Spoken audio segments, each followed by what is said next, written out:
Pak Franky, perlu nggak sih kuliah S2 di zaman sekarang? Banyak yang bilang itu nggak relevan, Pak. Jadi gini ya, orang banyak bilang bisnis itu nggak perlu sekolah. Tapi itu salah. Kalau kita nggak perlu sekolah, bagaimana kita bisa berhitung? Sebab bisnis yang mulai paling rendah pun dagang itu pakai perhitungan, pakai hitung-hitungan. Orang kasih duit 100.000, kembalinya berapa? Tapi kalau ditanya, apakah bisnis nggak usah sekolah tinggi? Jawabannya, iya bisa. Tapi bisnis kalian hanya rendah. Ketika kalian mau tinggiin, susah. Karena bersaing lawan orang-orang yang banyak, yang pintar. Tapi kalau ditanya, Pak, kenapa buktinya konglomerat yang sekarang tuh pendidikannya cuma SMP, SMA, nggak tinggi? Iya, benar. Karena pada saat itu mereka tuh persaingannya sederajat antara SMP, SMA semua. Jadi setelah puluhan tahun jadilah mereka sekarang konglomerat. Tapi kan pertanyaannya sekarang, zaman sekarang. Sekarang kita udah buktiin orang-orang yang bisa jadi kaya di dunia ini, jadi Indonesia.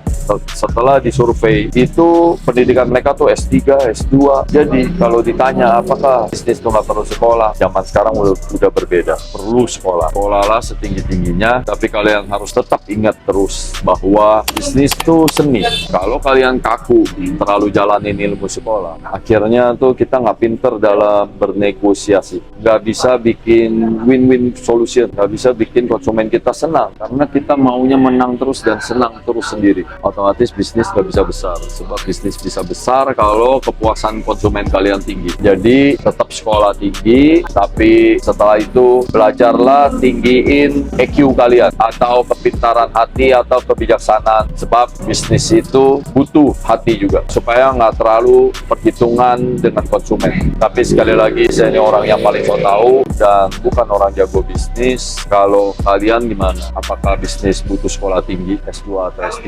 Lebih mudah bersama Prof.